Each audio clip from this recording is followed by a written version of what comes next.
大家好，我面前这台运行 iOS 26的 iPhone， 现在让我演示如何管理，也就是开启和关闭写作工具设置。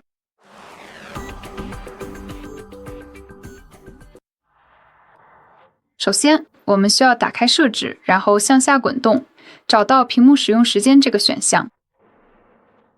接着继续向下滚动，找到内容与隐私访问限制，然后进入智能与 Siri。那么如你所见，这里有写作工具选项。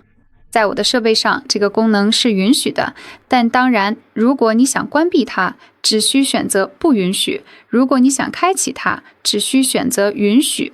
这就是如何在这台设备上管理这些智能写作工具的方法。